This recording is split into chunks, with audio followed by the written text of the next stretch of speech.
Diamond Harbour Lok Sabha কেন্দ্রে এবার অভিষেক বন্দ্যোপাধ্যায়ের সঙ্গে ববির লড়াই। হ্যাঁ, অবশেষে দীর্ঘ আলাপ আলোচনা, বৈঠক, শলা পরামর্শের পর লোকসভা ভোটের প্রথম দফার 3 দিন আগে ডায়মন্ড হারবারে ববির নাম প্রার্থী হিসেবে ঘোষণা করল বিজেপি। অভিজিৎ দাস ওরফে ববি এর আগে দুবার ডায়মন্ড হারবার লোকসভা ভোটে লড়েছিলেন, দুবারই পরাজিত হয়েছেন, কোনোবার রানার্সও হননি, প্রতিবারই তৃতীয় স্থানে ছিলেন। সেই তাঁকেই অভিষেক বন্দ্যোপাধ্যায়ের বিরুদ্ধে কড়া চ্যালেঞ্জ ছুঁড়ে দিতে প্রার্থী করলেন নরেন্দ্র মোদী, অমিত শাহ। হয়েছিল যে অভিষেককে বিজেপি যৌথ প্রার্থী হিসেবে ঘোষণা করে দেবে, তার চেয়ে বরঞ্চ একজনের নাম দিল। আর ভবিষ্যতে তৃণমূল থেকে যখন বিজেপিতে যোগ দেবে সবাই, সেটা অভিষেকের নেতৃত্বেই হবে। ডায়মন্ড হারবার লোকসভা কেন্দ্রে বিজেপির প্রার্থী হিসেবে কৌস্তব বাগচি, শঙ্কুদেব পণ্ডা, প্রিয়াঙ্কা টিবরেওয়াল, রুদ্রনীল ঘোষের মতো নেতা নেত্রীদের নাম ঘোরাফেরা করছিল। শুভেন্দু অধিকারী ও অভিষেক বন্দ্যোপাধ্যায়কে হারানোর হুঙ্কার ছুড়ে দিয়েছিলেন। আমি তো বলছি ভাইপোকে ডায়মন্ড হারবারে হারাবো, অন্য লোককে দাঁড় করিয়ে হারাবো, বিজেপিকে জেতাবো। আবার বলছি ডায়মন্ড হারবারে ভাইপোকে হারাবো, হারাবো, হারাবো। আমি বলবো, কি বলবেন? শেষ অব্দি রাজ্য রাজনীতির কোনো পরিচিত মুখ নয়। অভিষেক বন্দ্যোপাধ্যায়কে হারানোর লক্ষ্যে ডায়মন্ড হারবার থেকে দুবারের পরাজিত প্রার্থী অভিজিৎ দাসের ওপরই ভরসা রাখলেন শুভেন্দু অধিকারী, সুকান্ত মজুমদাররা।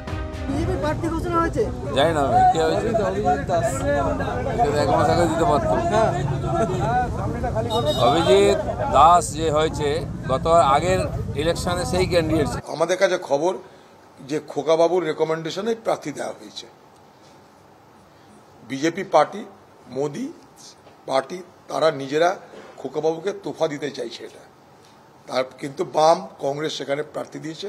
আমরা আমাদের মতো করে লড়ব।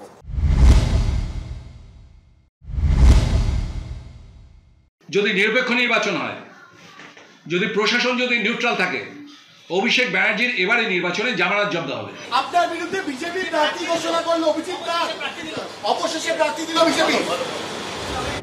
1 জুন শেষ দফায় ভোট হবে ডায়মন্ড হারবারে। অভিষেক বন্দ্যোপাধ্যায়ের সঙ্গে সিপিএম এর প্রতিকুর রহমান এবং বিজেপির অভিজিৎ দাসের লড়াই।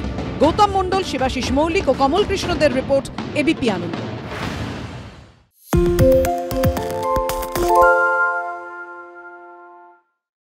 সত্য অন্তহীন, সত্যের খোঁজও তাই, সত্য সন্ধানে তাই আমরা অক্লান্ত, অকুতভয়। এবিপি আনন্দ নতুন ভাবনার প্রতীক, যা মনে মুক্ত, তথ্যে যুক্ত এবং যাবতীয় সীমানার বাঁধন থেকে মুক্ত। সীমা না শব্দটির মধ্যেই লুকিয়ে আছে মানা শব্দটি, যেন চোখ রাঙানি এক অদৃশ্য বেড়াজাল, যা আটকে রাখে আমাদের এক ছোট্ট গণ্ডির মধ্যে। একমাত্র সঠিক খবরই গড়ে তুলবে এক মুক্ত সমাজ।